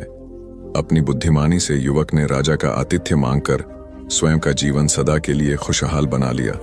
सार यह है कि यथोचित लाभ पाने के लिए अवसरों का उपयोग बुद्धिमत्तापूर्ण ढंग से करना चाहिए। एक फकीर जो एक वृक्ष के नीचे ध्यान कर रहा था, रोज एक लकड़हारे को लकड़ी काटते ले जाते देखता था। एक दिन उसे कहा कि सुन भाई, दिन भर लकड़ी काटता है, 2 जून रोटी भी नहीं जुट पाती। तू जरा आगे क्यों नहीं जाता? वहां आगे चंदन का जंगल है, एक दिन काट लेगा, 7 दिन के खाने के लिए काफी हो जाएगा। गरीब लकड़हारे को भरोसा तो नहीं आया, क्योंकि वह तो सोचता था कि जंगल को जितना वह जानता है और कौन जानता है, जंगल में ही तो जिंदगी बीती, लकड़ियां काटते ही तो जिंदगी बीती। ये फकीर यहाँ बैठा रहता है वृक्ष के नीचे, इसको क्या खाक पता होगा। मानने का मन तो ना हुआ, लेकिन फिर सोचा कि हर्ज क्या है, कौन जाने ठीक ही कहता हो, फिर झूठ कहेगा भी क्यों। शांत आदमी मालूम पड़ता है, मस्त आदमी मालूम पड़ता है। कभी बोला भी नहीं इसके पहले, एक बार प्रयोग करके देख लेना जरूरी है। तो गया, लौटा, फकीर के चरणों में सिर रखा और कहा कि मुझे क्षमा करना, मेरे मन में बड़ा संदेह आया था, क्योंकि मैं तो सोचता था कि मुझसे ज्यादा लकड़ियां कौन जानता है, मगर मुझे चंदन की पहचान ही न थी। मेरा बाप भी लकड़हारा था, उसका बाप भी लकड़हारा था। हम यही काटने की जलाऊ लकड़ियां काटते काटते जिंदगी बिताते रहे। हमें चंदन का पता भी क्या, चंदन की पहचान क्या। हमें तो चंदन मिल भी जाता तो भी हम काट कर बेच आते उसे बाजार में ऐसे ही। तुमने पहचान बताई, तुमने गंध जतलाई, तुमने परख दी, जरूर जंगल है। मैं भी कैसा अभागा, काश पहले पता चल जाता। फकीर ने कहा, कोई फिक्र न करो, जब पता चला तभी जल्दी है, जब घर आ गए तभी सवेरा है। दिन बड़े मजे में कटने लगे। एक दिन काट लेता 7, 8 दिन, 10 दिन जंगल आने की जरूरत ही न रहती। एक दिन फकीर ने कहा, मेरे भाई, मैं सोचता था कि तुम्हें कुछ अक्ल आएगी। जिंदगी भर तुम लकड़ियां काटते रहे, आगे ना गए। तुम्हें कभी यह सवाल नहीं उठा कि इस चंदन के आगे भी कुछ हो सकता है? उसने कहा, यह तो मुझे सवाल ही ना आया, क्या चंदन के आगे भी कुछ है? उस फकीर ने कहा, चंदन के जरा आगे जाओ तो वहां चांदी की खदान है। लकड़ियां वकड़ियां काटना छोड़ो, एक दिन ले आओगे, 2, 4, 6 महीने के लिए हो गया। अब तो भरोसा आया था, भागा, संदेह भी ना उठाया। चांदी पर हाथ लग गए तो कहना ही क्या, चांदी ही चांदी थी। 4, 6 महीने नदारद हो जाता, एक दिन आ जाता फिर नदारद हो जाता। लेकिन आदमी का मन ऐसा मूड है कि फिर भी उसे ख्याल ना आया कि और आगे कुछ हो सकता है। फकीर ने एक दिन कहा कि तुम कभी जागोगे कि नहीं, कि मुझी को तुम्हें जगाना पड़ेगा। आगे सोने की खदान है मूर्ख। तुझे खुद अपनी तरफ से सवाल, जिज्ञासा, मुमुक्षा कुछ नहीं उठती कि जरा और आगे देख लूं। अब 6 महीने मस्त पड़ा रहता है, घर में कुछ काम भी नहीं है, फुर्सत है, जरा जंगल में आगे देख कर देखूं, ये ख्याल में नहीं आता। उसने कहा कि मैं भी मंदभागी, मुझे ये ख्याल ही ना आया। मैं तो समझा चांदी, बस आखिरी बात हो गई, अब और क्या होगा। गरीब ने सोना तो कभी देखा न था, सुना था। फकीर ने कहा, थोड़ा और आगे सोने की खदान है, और ऐसे कहानी चलती है। फिर और आगे हीरों की खदान है, और ऐसे कहानी चलती है। और एक दिन फकीर ने कहा कि ना समझ, अब तू हीरों पर ही रुक गया। अब तो उस लकड़हारे को भी बड़ी अकड़ आ गई, बड़ा धनी भी हो गया था, महल खड़े कर लिए थे। उसने कहा, अब छोड़ो, अब तुम मुझे परेशान न करो, अब हीरों के आगे क्या हो सकता है। उस फकीर ने कहा, हीरों के आगे मैं हूं। तुझे यह कभी ख्याल नहीं आया कि यह आदमी मस्त यहां बैठा है, जिसे पता है हीरों की खदान का, वह हीरे नहीं भर रहा है, इसको जरूर कुछ और आगे मिल गया होगा। हीरों से भी आगे इसके पास कुछ होगा। तुझे कभी यह सवाल नहीं उठा? रोने लगा वह आदमी, सिर पटक दिया चरणों पर, कहा कि मैं कैसा मूड हूं, मुझे यह सवाल ही नहीं आता। तुम जब बताते हो तब मुझे याद आता है, ये तो मेरे जन्मों जन्मों में नहीं आ सकता था ख्याल कि तुम्हारे पास हीरों से भी बड़ा कोई धन है। फकीर ने कहा, उसी धन का नाम ध्यान है। अब खूब तेरे पास धन है, अब धन की कोई जरूरत नहीं। अब जरा अपने भीतर की खदान खोद, जो सबसे कीमती है। एक आदमी को काम के सिलसिले में अपने गांव से शहर जाना था। चूंकि वह बेरोजगार था और गांव में उसे कोई काम उपलब्ध नहीं था, इसलिए उसने शहर जाकर काम ढूंढने का निश्चय किया। गांवों से शहर की यात्रा करने के लिए कोई साधन करने लायक पैसे भी उसके पास नहीं थे, इसलिए वह पैदल ही निकल पड़ा। मार्ग में घना जंगल था। उसे जंगली जानवरों से भय लगा, किंतु कोई चारा न देख वह जंगल में प्रवेश कर गया। कुछ आगे जाने पर अचानक एक पेड़ से एक बड़ा सा बंदर उसके सामने कूदा।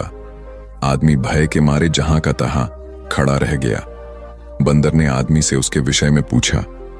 इस पर आदमी ने अपनी पूरा व्यथा बंदर को सुनाई। तब बंदर ने उसकी हर प्रकार से मदद करने का आश्वासन दिया, किंतु ये शर्त रखी कि तुम मुझे एक क्षण भी बिना काम के मत रखना, अन्यथा मैं तुम्हें मार डालूंगा। आदमी ने उसकी शर्त मान ली। बंदर उस दिन से आदमी के सारे काम करने लगा।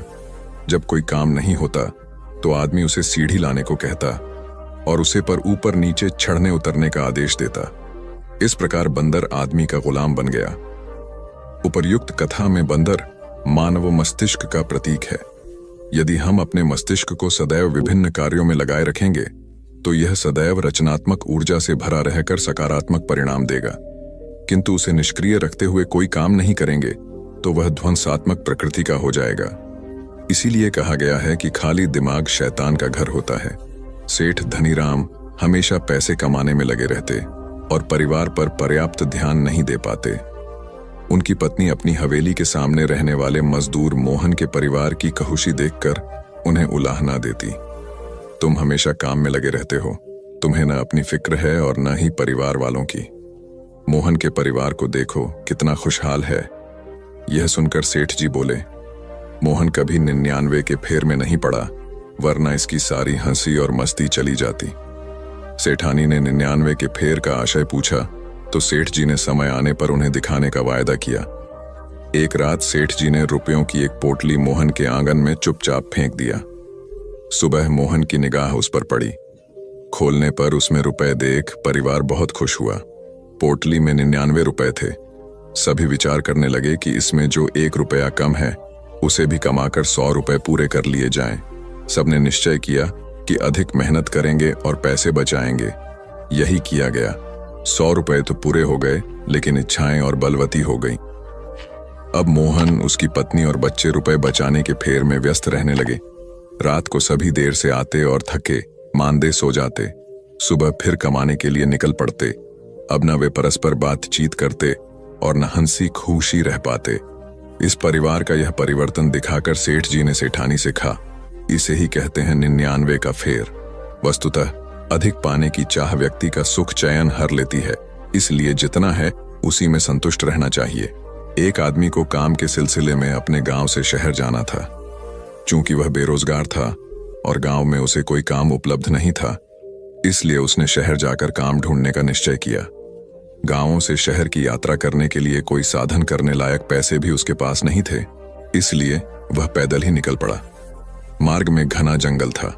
उसे जंगली जानवरों से भय लगा, किंतु कोई चारा न देख वह जंगल में प्रवेश कर गया। कुछ आगे जाने पर अचानक एक पेड़ से एक बड़ा सा बंदर उसके सामने कूदा। आदमी भय के मारे जहां का तहां खड़ा रह गया। बंदर ने आदमी से उसके विषय में पूछा। इस पर आदमी ने अपनी पूरा व्यथा बंदर को सुनाई। तब बंदर ने उसकी हर प्रकार से मदद करने का आश्वासन दिया, किंतु यह शर्त रखी कि तुम मुझे एक क्षण भी बिना काम के मत रखना, अन्यथा मैं तुम्हें मार डालूंगा। आदमी ने उसकी शर्त मान ली। बंदर उस दिन से आदमी के सारे काम करने लगा। जब कोई काम नहीं होता तो आदमी उसे सीढ़ी लाने को कहता और उसे पर ऊपर नीचे चढ़ने उतरने का आदेश देता। इस प्रकार बंदर आदमी का गुलाम बन गया। उपर्युक्त कथा में बंदर मानव मस्तिष्क का प्रतीक है। यदि हम अपने मस्तिष्क को सदैव विभिन्न कार्यों में लगाए रखेंगे तो यह सदैव रचनात्मक ऊर्जा से भरा रहकर सकारात्मक परिणाम देगा, किंतु उसे निष्क्रिय रखते हुए कोई काम नहीं करेंगे तो वह ध्वंसात्मक प्रकृति का हो जाएगा। इसलिए कहा गया है कि खाली दिमाग शैतान का घर होता है। किसी देश के रक्षा मंत्री अपनी सेना के एक हवाई जहाज में निरीक्षण हेतु गए। यह हवाई जहाज अपने सैनिक को लेकर युद्ध स्थल की ओर जाने की तैयारी में था। सभी सैनिक अपने अपने हथियारों से लैस और उत्साह से भरपूर थे। रक्षा मंत्री ने सूक्ष्मता से अपने सैनिक की तैयारियों का जायजा लिया। जायजा लेने के पश्चात उन्होंने अपने सैनिकों से पूछा, आप लोग वायुयान से अपने मिशन पर जा रहे हैं, क्या आप लोगों ने अपना अपना पैराशूट जांच लिया है? सभी जवानों ने कहा, महोदय, युद्ध में हथियार अत्यंत महत्वपूर्ण होते हैं। हमने अपने हथियार पूर्णतया जांच परख लिए हैं, पैराशूट तो ठीक ही होगा। रक्षा मंत्री ने कहा, फिर भी जाने से पहले आप एक बार अपने अपने पैराशूट जांच लें। जवानों ने अपने पैराशूट चेक किए तो वे हैरान रह गए, क्योंकि कुछ जवानों के पैराशूट चेक किए तो वे हैरान रह गए क्योंकि कुछ जवानों के पैराशूट खोलने वाला बटन अटक रहा था। यह उनके मिशन का एक महत्वपूर्ण उपकरण था, क्योंकि इसके न खुलने पर उनकी जान भी जा सकती थी। रक्षा मंत्री ने कहा, देखा, अगर आप समय पर अपने पैराशूट की जांच करते तो समय पर ही इसकी मरम्मत हो जाती। हमें अपने कार्य से जुड़ी हर वस्तु की बारीकी से जांच करनी चाहिए। सभी सैनिक ने रक्षा मंत्री की सलाह को सदैव मानने का वचन दिया।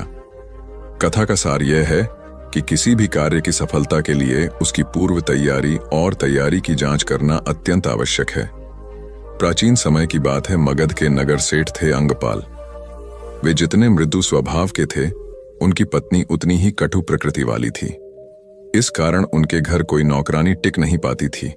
इतने विशाल घर की साज संभाल पत्नी से अकेले जब नहीं हो पाती थी तो उसका सारा क्रोध पति पर निकलता। बेचारे सेठ जी नई नौकरानी की खोज में सदा लगे रहते ताकि घर में शांति रहे। एक दिन सौभाग्य से उन्हें एक सेविका ऐसी मिली जिसने कर्कश परिजनों के ही बीच जीवन गुजारा था। इसलिए वह जब सेठ जी के घर आई तो घबराई नहीं बल्कि दृढ़तापूर्वक रुकी रही। उसका नाम था विशाखा। नगर सेठ की पत्नी अपने कटु स्वभाव के कारण विशाखा को अत्यंत कड़वी बात भी कह देती और खूब काम भी कराती, किंतु विशाखा हंसकर सब कुछ सहन करती। अतः उसकी मृदुलता और श्रमशीलता ने सेठ जी के साथ ही इनकी पत्नी का भी मन जीत लिया। अब सेठ जी की पत्नी का कटु स्वभाव बदल गया था। वह अब सबसे प्यार से बात करती और कभी कड़वा वचन नहीं बोलती। जब सब कुछ ठीक हो गया तो विशाखा ने जाने की आज्ञा चाही। हालांकि सेठ जी ने उसे सभी सुविधाएं दे रखी थीं, किंतु विशाखा रुकने को तैयार नहीं हुई। विशाखा कलह व अशांति वाले दूसरे घर की खोजने निकल पड़ी। उसका कहना था कि विपन्नों के साथ रहकर उन्हें अपनी सदाशयता के सहारे सुधारा जा सकता है। अतंतः वह ब्रह्मवर्त क्षेत्र की प्रसिद्ध संत के रूप में ख्यात हुई। वस्तुतः दुर्जनों को अपने सद्गुणों के संपर्क में रखकर सुधारने का सेवा कार्य पत्थर को पानी से काटने जैसा जटिल है, किंतु असंभव नहीं है। सत्य किसी व्यक्ति विशेष की संपत्ति नहीं है, बल्कि यह सभी व्यक्तियों का खजाना है। खाली गमला लाने वाला बना विजेता। एक राजा को सुयोग्य व ईमानदार मंत्री की आवश्यकता थी। उसके दरबार में चाटुकारों की भरमार थी, जिनसे राजा बहुत परेशान था। एक दिन उसने एक उपाय सोचा। सभी दरबारियों को बुलाकर राजा ने कहा, मैं चाहता हूं कि आप लोग मेरे लिए एक एक पौधा लगाएं। जिसका पौधा सबसे सुंदर व रहा भरा होगा, उसे मैं अपना मंत्री नियुक्त करूंगा। आप लोगों को बीज अब गमले में दूंगा। आपको बस खाद पानी देकर पौधा तैयार करना है। आपके पास 1 महीने का समय है। चापलूस दरबारी ये सुनकर बहुत प्रसन्न हो गए, क्योंकि यह बहुत आसान कार्य था। सब अपने अपने गमले में बीज डालकर नित्य खाद व पानी देने लगे। जब 1 महीना हुआ तो सभी अपने अपने गमले लेकर दरबार में पहुंचे। सभी के गमले सुंदर पौधे से सजे हुए थे, किंतु एक व्यक्ति का गमला खाली था, जिसे देखकर सभी हंस रहे थे। जब राजा ने मंत्री पद के खाली गमले वाले व्यक्ति का नाम घोषित किया तो सब अवाक रह गए। तब राजा ने कहा, मैंने आप सभी को जो बीज दिए थे वे उबले हुए थे, अतः वे उग ही नहीं सकते थे।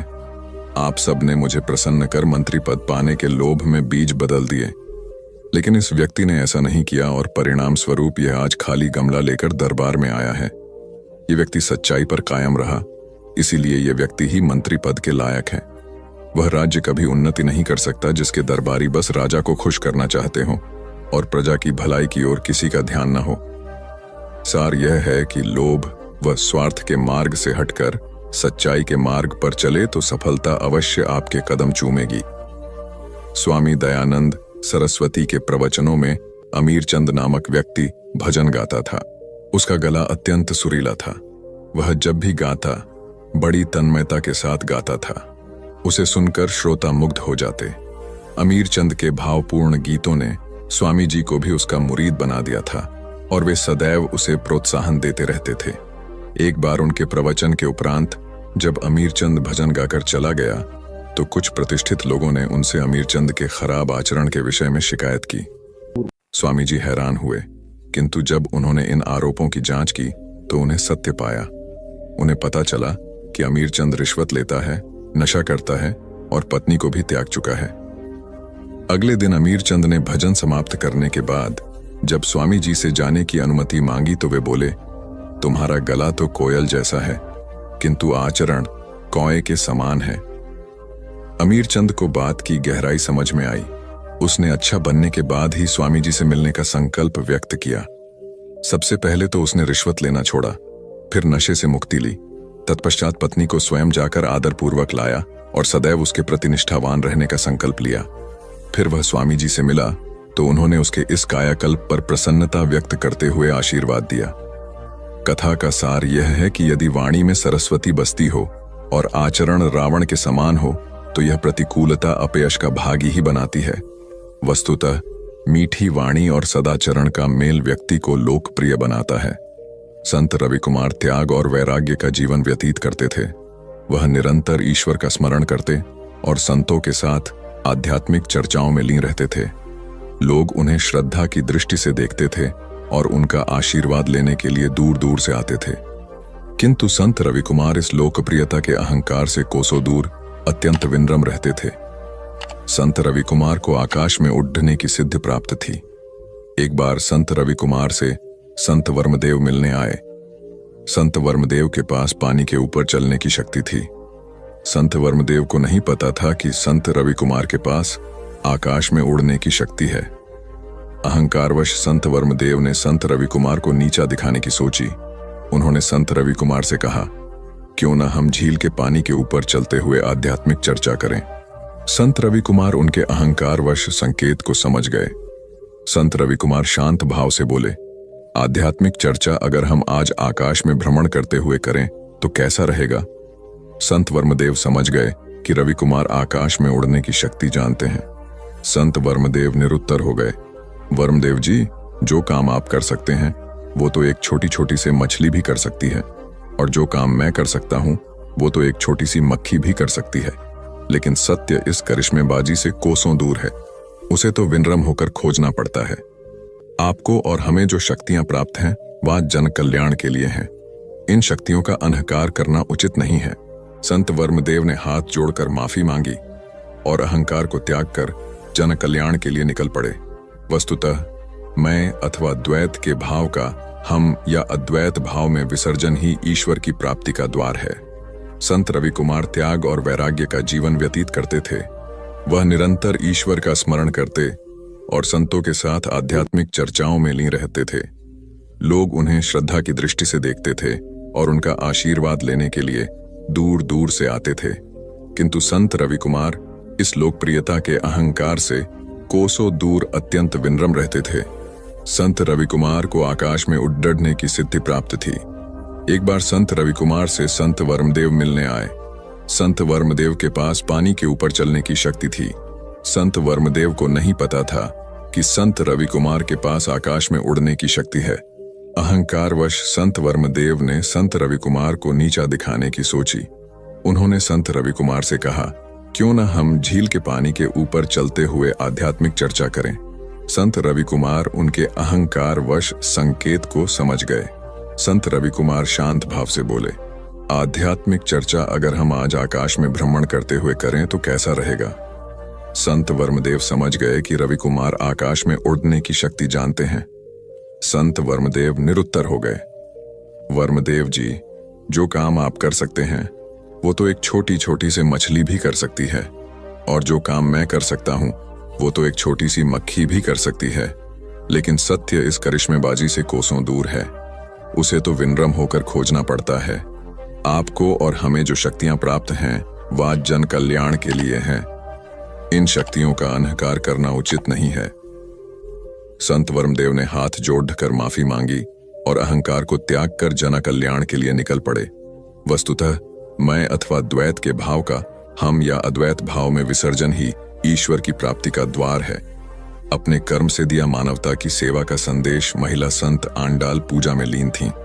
तभी पास के गांव के लोग आए और सहायता का आग्रह करने लगे। उन्होंने कहा कि गांवों का मुखिया गंभीर रूप से बीमार है। सब जगह इलाज करवा लिया लेकिन फायदा नहीं हुआ। अब आप ही कुछ करके उसे बचा सकती हैं। महिला संत आंडाल औषधियों की झाता थी। वह अपनी पूजा अधूरी छोड़कर अपने शिष्यों को साथ लेकर मुखिया की सहायता के लिए चल पड़ी। शिष्य जानते थे कि गांवों का मुखिया की सहायता के लिए चल पड़ी। शिष्य जानते थे कि गांवों का मुखिया की सहायता के लिए पड़ी। शिष्य जानते थे कि गांवों का मुखिया दुष्ट प्रवृत्ति का है और संत आंडाल का घोर विरोधी है। मुखिया के घर जाकर संत आंडाल ने मुखिया का निरीक्षण किया और फिर जड़ी बूटियों से दवाई तैयार करके दी। शिष्यों ने संत आंडाल के कहे अनुसार मुखिया को दवाई पिलाई जिससे थोड़ी देर में उसकी तबीयत में सुधार हुआ। दवा देकर संत आंडाल अपने शिष्यों समेत आश्रम लौट गई। आश्रम में आकर एक शिष्य ने पूछा, माथे, आपने अपनी पूजा अधूरी छोड़कर उस दुष्ट मुखिया का इलाज क्यों किया? वह तो आपका कट्टर दुश्मन है। तब आंडाल बोली, पुत्र, जो आपका दुश्मन है या आपको दुश्मन मानता है, उसके सुख में भले ही आप नहीं जा सकते, परंतु उसके दुख में अवश्य उसका साथ दें। हो सकता है इससे दुश्मनी की खाई भर जाए। ईश्वर हर प्राणी में है, इसलिए प्राणी की सेवा ही ईश्वर की सेवा है। हमें ईश्वर सेवा का कोई भी मौका छोड़ना नहीं चाहिए। शिष्य यह सुनकर श्रद्धाभिभूत हो गए। सार यह है कि दुख में सबके काम आना चाहिए। इससे दुखी व पीड़ित व्यक्ति को दुख से लड़ने की ताकत मिलती है। जिज्ञासु ने समझे पूर्णता के मायने एक बार कबीरदास जी के पास एक जिज्ञासु आया और पूछने लगा, महात्मन, मुझे गृहस्थ बनना चाहिए अथवा सन्यासी? कृपया मार्गदर्शन दें। कबीरदास ने कहा, जो भी बनो, आदर्श बनो। उसे अच्छी तरह से समझाने के लिए कबीर ने 2 घटनाएं दिखाई। उन्होंने अपनी पत्नी को बुलाया। वह दोपहर का समय था। फिर भी उन्होंने पत्नी से कहा कि मुझे दीपक जला कर दो, ताकि उसके प्रकाश में मैं अच्छी तरह कपड़ा बुन सकूं। पत्नी ने बिना कोई तर्क किए दीपक जला दिया और चली गई। इस घटना से कबीर ने जिज्ञासु को समझाया, यदि गृहस्थ बनना है तो परस्पर ऐसा दृढ़ विश्वास रखना कि दूसरे की इच्छा ही अपनी इच्छा हो। इसके बाद कबीर जिज्ञासु को लेकर एक पहाड़ी पर गए, जहां एक बुजुर्ग संत रहते थे। कबीर और जिज्ञासु ने संत को प्रणाम किया और उनके पास बैठ गए। कबीर ने संत से पूछा, बाबा जी, आपकी आयु कितनी है? संत ने कहा, 80 वर्ष। थोड़ी देर इधर उधर की चर्चा कर कबीर से फिर से संत से उनकी उम्र पूछी। संत बोले, 80 वर्ष। इस प्रकार थोड़े अंतराल के पश्चात कबीर ने कई बार संत से उनकी आयु पूछी और संत ने हर बार बड़े प्यार से उन्हें बताया, 80 वर्ष। इसके बाद कबीर जिज्ञासु को लेकर पहाड़ी से नीचे उतरने लगे। थोड़ा सा नीचे उतरने पर कबीर ने संत को आवाज लगाई, महात्मन जरा सुनेंगे। संत कबीर के पास नीचे उतर कर आए और पूछा, क्या बात है बेटा? कबीर ने हाथ जोड़कर कहा, महात्मन, मैं आपसे आपकी उम्र पूछना चाहता था। संत ने मुस्कुराते हुए कहा, 80 वर्ष। तब कबीर ने जिज्ञासु से कहा, जिज्ञासु भाई, यदि संत बनना है तो इस तरह धैर्यवान व क्षमाशील बनना। वस्तुतः हम जहां जिस भूमिका में रहें उसके अनुकूल बनकर रहने से ही पूर्णता आती है। अतः जो बने, आदर्श बने। कथा सिद्धार्थ के जीवन के उस दौर की है जब वे बुद्धत्व को प्राप्त नहीं हुए थे और निरंजना नदी के तटीय वनों में वृक्ष के नीचे ध्यान करते थे। सिद्धार्थ प्रतिदिन ध्यान करने के बाद पास के किसी गांवों में चले जाते और भिक्षा मांगकर लौट आते। कुछ दिनों बाद उन्होंने भिक्षाटन पर भी जाना बंद कर दिया, क्योंकि एक गांव के प्रधान की छोटी बेटी सुजाता उनके लिए नित्य भोजन लाने लगी। कुछ दिनों के बाद उसी गांव का एक चरवाहा भी सिद्धार्थ से प्रभावित होकर उनके पास आने लगा। उसका नाम स्वस्ति था। एक दिन स्वस्ति से सिद्धार्थ बातें कर रहे थे कि सुजाता भोजन लेकर आई।